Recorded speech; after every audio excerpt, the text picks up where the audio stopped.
Scene diawali dengan pria tua yang berkeriput dengan rambut putih. Dia adalah seorang gangster. Sekarang usianya sudah 76 tahun, tapi dia masih memancarkan aura macho yang kuat. Jack adalah patriarki mafia New York, dan dia pernah menjalani hukuman 25 tahun di penjara karena kejahatan gengnya. Hari ini adalah hari pertama dia dibebaskan dari penjara. Melihat perubahan yang telah terjadi, mata Jack dipenuhi rasa takjub. Hal pertama yang dia lakukan setelah keluar adalah kembali ke gengnya. Tapi sopirnya bilang divisi sudah mengatur agar dia pergi ke pertemuan di sebuah villa di pedesaan. Ketika dia tiba di sana, Jack tidak mendapatkan penghormatan seperti dulu. Dia menunggu beberapa saat sebelum anak buahnya mengizinkan Jack masuk. Saat dia membuka pintu, ada orang-orang di dalam. Di sisi berlawanan adalah bos mafia. Di sebelah kanan adalah putranya dan di sebelah kiri adalah cucunya. Jack tahu ini semacam pesta perpisahan. Bos itu menyuruh Jack duduk dan berbicara. Lalu putranya mulai berbicara dan bilang kalau semuanya sudah berubah dalam 25 tahun. Semua yang ada di sini sekarang tidak ada hubungannya dengan Jack. Mereka ingin Jack pergi ke Tulsa, Oklahoma, dan mendirikan bendera baru untuk gengnya di sana.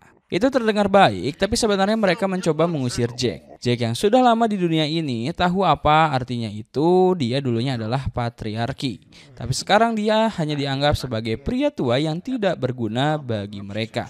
Jack tidak berkata apa-apa tentang itu, tapi dia bangkit dan mendekati bosnya. Jack bilang ke bosnya, "Aku masuk penjara dan anak perempuanku tidak berbicara padaku selama 18 tahun.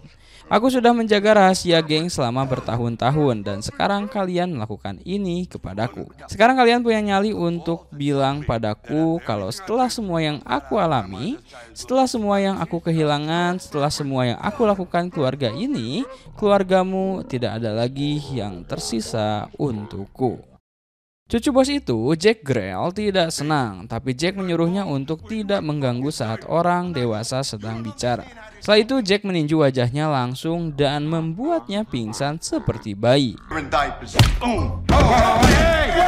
Jack tidak ingin berbicara lagi, lalu Jack pun pergi. Tak lama kemudian dia berada di kota yang belum pernah dia kunjungi sebelumnya. Kota itu adalah Tulsa. Jack naik taksi. Mereka berbincang dalam perjalanan mencari hotel. Thomas melihat Jack dengan setelan jasnya, terlihat tangguh dan keren. Dia berpikir Jack tampak seperti seorang gangster. Jack tidak banyak berbicara, tapi menyuruh Thomas menghentikan mobil dan Jack bertanya padanya apa tempat di depannya itu. Jack mengeluarkan uang dan menyuruh Thomas menunggu di pintu. Dia ingin masuk dan mencari uang terlebih dahulu. Bagaimana seorang pria berusia 76 tahun mengumpulkan uang? Jack langsung menuju ke counter. Dia sangat sopan dalam sikapnya dan dia bertanya pada anak itu apa yang dijual di tempat ini. Anak itu memberitahu jika dia ingin bersantai, produk di sini akan sangat cocok. Jack mendengar itu adalah toko bunga. Lalu dia langsung bertanya siapa pemiliknya dan di mana dia. Listen, mister, I told you. Oh my God. Bos keluar setelah penjaga keamanan itu pingsan. Bos itu mengira dia bertemu perampok. Wanita di sebelahnya begitu bingung hingga mulai mengoceh. Jack memberitahu mereka untuk tidak panik. Tetap tenang saja, lalu dia menyuruh pemilik toko untuk menunjukkan buku catatannya. Karena intimidasi Jack, pemilik toko menunjukkan tagihannya. Toko kecil itu saat ini menghasilkan keuntungan $1 juta dari penjualan bunga. Jack bertanya di mana uangnya. Pemilik toko bilang semuanya ada di bank. Jack menghentakkan kakinya dan berkata kalau dia ingin mematahkan beberapa tulang sebelum pemilik toko jujur. Dia dengan patuh membuka brankas yang penuh dengan uang tunai. Jack melihat uang itu dan berkata dia akan datang setiap minggu mulai sekarang. Dia akan mengambil 20% dari keuntungan sebagai imbalan. Dia akan melindungi bos dari geng lain. Bos itu bilang pada Jack dengan bingung, "Kami tidak punya geng di sini." Jack tersenyum sedikit dan berkata dengan ramah, "Aku kan seorang gangster." Bos itu kemudian berjabat tangan dengan Jack dan setuju untuk bekerja sama. Setelah itu Jack pergi dengan membawa uang itu. Lalu dia memberikan sebagian uang itu kepada Thomas. Dia menyuruh Thomas menjual mobil jelek itu dan membeli Lincoln Navigator. Mulai sekarang Thomas akan menjadi sopir pribadinya. Jack menemukan hotel acak, lalu dia menyuruh Thomas menjemputnya keesokan harinya jam 10 pagi dengan Lincoln barunya. Tidak ada yang bisa dilakukan di malam hari, jadi Jack pergi ke bar, mengumpulkan uang pensiunan hanya untuk uang receh. Dia ingin menetap di sini, dan intrusi hiburan adalah sesuatu yang harus dia ikuti. Dia berbicara dengan pemilik dan pelanggan. Jack pada dasarnya sudah mendapatkan arahannya. Keesokan harinya pukul 10 pagi, Jack duduk tegak di luar menunggu Thomas. Tapi dia tidak menyangka Thomas akan datang tanpa mobil apapun. Thomas menjelaskan bahwa dia sudah menjual mobilnya. Tapi ketika dia pergi membeli mobil baru, orang di sana menganggapnya seperti pengemis. Tidak hanya mereka menolak menjualnya, tapi mereka juga ingin memanggil polisi dan menangkapnya. Mendengar hal tersebut, Jack harus pergi ke sana sendiri. Saat tiba di toko Lincoln, Jack langsung masuk ke kantor manajer. Manajer sedang berbicara di telepon, melihat seorang pria dengan setelan jas. Dia segera bertanya dengan ramah apa yang bisa dia bantu. Jack langsung berkata, "Adikku datang ke sini untuk membeli mobil. Kau mendiskriminasikan dia. Aku pakai jas dan kau pikir aku pria sukses. Jadi aku perlu memberimu pelajaran." Follow this.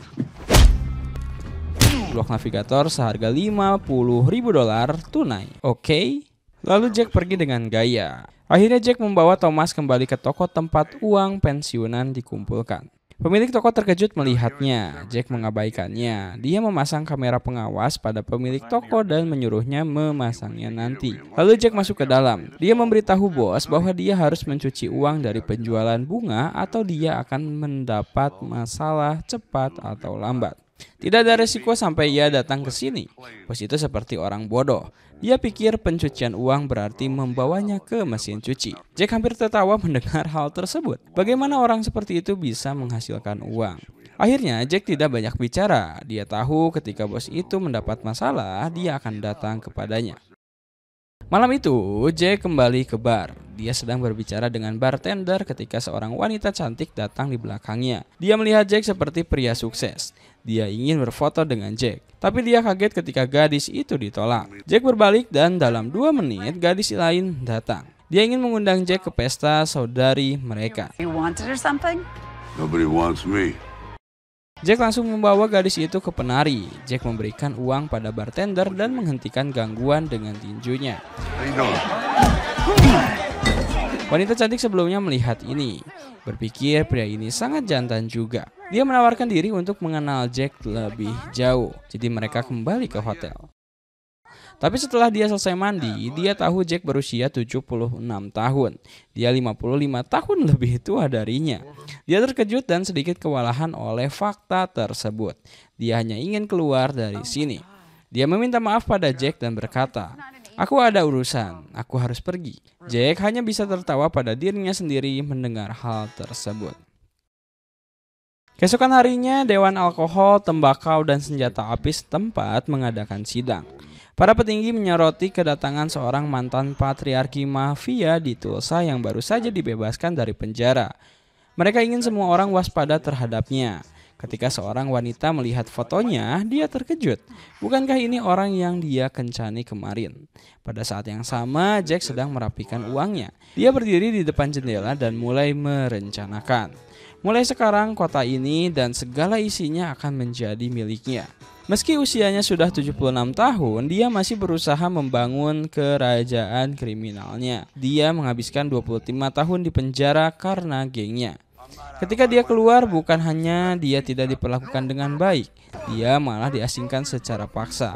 Karena ini Jack melampiaskan amarahnya dengan meninju wajah salah satu anak buahnya.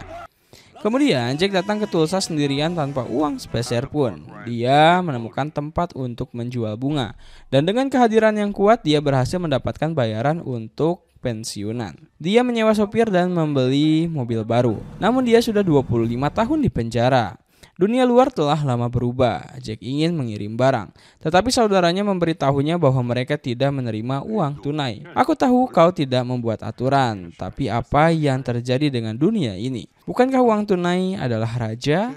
Jack tidak menyerah, dia harus memberikan uangnya kepada orang lain dan menggunakan kartu mereka untuk membeli kopi. Tidak ada cangkir gelas biasa, hanya cangkir kertas sekali pakai. Tidak ada polisi lalu lintas di lampu lalu lintas, hanya peringatan suara cerdas buatan. Semua hal baru ini membuat pria tua itu merasa tidak nyaman. Anna yang dekat dengan Jack meminta seorang kolega untuk mencari informasi. Dia mengetahui bahwa Jack adalah gangster tua yang telah melakukan 2 pembunuhan. Kini yang dia miliki hanyalah seorang putri. Di New York, Jack memukul anak buahnya Smith yang akhirnya sadar setelah rahangnya patah. Jadi dia ingin menghadapi gengnya, lagi pula dia adalah pemimpin kecil. Geng itu menganggapnya sebagai masalah. Mereka setuju untuk membantu menyelesaikan situasi tersebut. Alright. Pada titik ini Jack berpakaian emas, menunjukkan kualitas sebagai kakak besar. Jack membuka pintu dengan anggun karena uang tunai bukan lagi pilihan dimanapun saat ini. Jadi dia bertanya kepada supir apa yang harus dilakukan. Supir mengatakan untuk pergi ke bank dan mendapatkan kartu bank. Letakkan uang di sana dan gesek kartu di mana saja. Jadi hal pertama yang harus dilakukan adalah mendapatkan uang terlebih dahulu.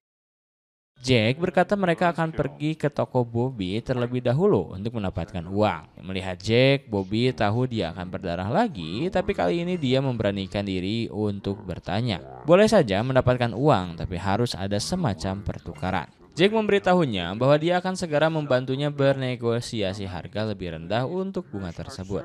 Dengan uang itu, Jack pergi ke bank untuk mendapatkan kartu.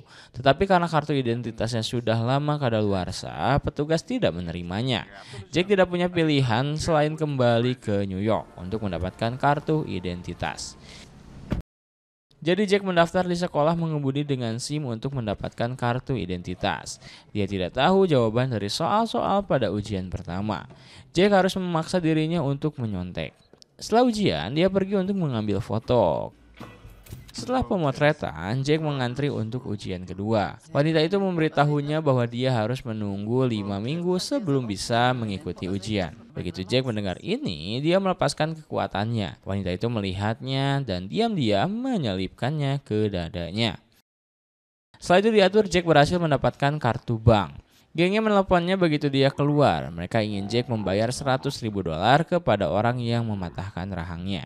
Ketika Jack mendengar itu, dia bilang dia akan memberinya kartu semoga cepat sembuh. Paling tidak setelah itu Jack menutup telepon. Ketika dia kembali, Anna datang ke pintu. Jack mengira dia akan intim lagi. Tetapi dia tidak menyangka Anna jujur dan mengatakan bahwa dia adalah agen ATF karena foto-foto Jack sebagai gangster telah diteruskan ke kantornya. Dalam percakapan itu, Anna menyebutkan putrinya. Putrinya Lily selalu menjadi kesedihan Jack karena dia berada di penjara karena menjadi gangster. Dia tidak berbicara dengannya selama 18 tahun. Kemudian saat itu di sebuah pertanian, seorang pria menerima telepon. Seseorang memberitahunya bahwa Jack telah tiba di Tulsa dan memintanya untuk mencari tahu di mana dia tinggal. Tanpa mengetahui hal ini, Jack berada di Lincoln besarnya dengan Bobby yang putus asa. Mereka menuju ke para Indian yang menanam tembakau untuk merundingkan harga. Tak lama kemudian, mobil tiba di tujuan mereka. Jack turun dengan kedua orangnya dan melihat tumpukan bunga yang sangat besar di depan mereka. Kemudian seorang Indian mendekati mereka. Dia adalah bos sepupu Matt, Jerry. Ketika dia melihat bahwa Jack melihat sedikit aura, Jerry tidak terlalu sopan saat membuka mulutnya. Saat kedua orang itu hampir bertengkar, Matt berlari keluar dan mendekati meja. Matt langsung berkata, "Kamu bisa membeli iklan seharga $1.200 per unit, 10 unit untuk memesan." Matt melihat bahwa ini adalah seorang pria yang tahu apa yang dia lakukan. Matt kemudian meminta Jack untuk memberikan proposal. Jack juga tidak terburu-buru. Dia telah berada di bisnis ini sepanjang hidupnya. Dia tahu semua tentang bisnis kecil, meskipun Matt menanam tembakaunya sendiri.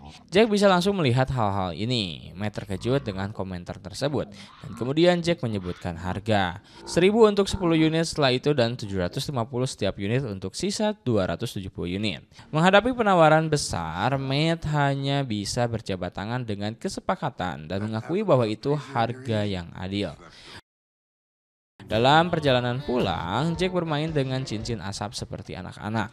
Dia bahkan menggoda Bobby dengan rokoknya. Setelah permainan, Jack mulai merasa bahwa masyarakat bergerak terlalu cepat. Banyak keyakinan dan tradisi generasi yang lebih tua telah hilang. Smith telah mengetahui tentang hotel tempat Jack menginap. Untuk tidak membangkitkan kecurigaan, Jack Smith tidak meminta resepsionis untuk memberitahu Jack. Keesokan harinya Jack menerima kartu kreditnya dari bank. Jack melihat informasi alamat dan memikirkan putrinya lagi. Dia menelpon nomor putrinya setelah beberapa lama. Suara seorang pria terdengar di telepon. Orang di sisi lain mengatakan bahwa dia adalah suami Lily dan tampaknya dia melewatkan pernikahan putrinya. Jack tidak meminta apa-apa lagi. Dia hanya ingin mendengar suara putrinya. Hello. Tina, You wanted to hear my voice. Di suatu tempat di Tulsa, Tev mengepung seorang penembak yang bersalah. Di dalam, Outlaw Jens bertahan dengan keras kepala dan situasinya terhenti. Temannya datang dengan sepeda motor, tetapi bukan untuk membujuknya, melainkan mengingatkan James bahwa dia tidak punya pilihan. James juga seorang gangster. Dia tahu jika dia terbuka itu akan berakhir. Dia seorang pecinta anjing, jadi dia akhirnya melepaskan anjingnya dan kemudian meledakkan bom untuk kebaikannya sendiri. Di bawah payung, Jack melihat kuda putih yang terlihat familiar. Dia bertanya-tanya mengapa tangan-tangan kandang tidak peduli dengan kuda tua itu. Supir Jack, Thomas, berpikir bahwa dalam 5 tahun ke depan dia akan menjadi orang tertua di geng. Tetapi Jack skeptis. Dia tahu Thomas bukan pelajar yang baik dalam aturan. Tetapi dia tidak berpikir bahwa Thomas adalah orang jahat dengan hati emas. Di toko Bobby, ada versi ref dengan sewa rendah sedang berlangsung. Seorang pemuda pingsan akibat menghirup gas tertawa. Jack mengetahui bahwa balon-balon yang diisi dengan gas tertawa dijual seharga $5 setiap balon di festival musik. Bahkan ada yang dijual $10. Jadi, Jack punya ide sebotol gas tertawa bisa membuat 350 balon. Sebotol gas tertawa bisa membuat 350 balon seharga $10 per balon. Jadi 3 botol akan membuatnya $10.000. Dia hampir membuat kekayaan, jadi dia berbicara dengan Jimmy, manajer bar. Katakan mereka mendapatkan 10 botol, itu adalah uang yang banyak. Jack bilang ke Jimmy untuk menggunakan alasan membuat krim kocok. Jack bilang ke Jimmy untuk memesan jumlah besar gas tertawa dan menyimpannya di tempat yang sangat aman. Sementara itu Smith yang merasa terancam oleh Jack menunggu kesempatan untuk mendapatkan Jack. Jack mengawasi Thomas. Dia masih berpikir Thomas harus kembali ke perguruan tinggi. Hari ini adalah tanggal ujian Jack. Inilah tugas yang sudah dikuasainya, kecuali jika seorang mencoba mengejutkannya pada hari ini.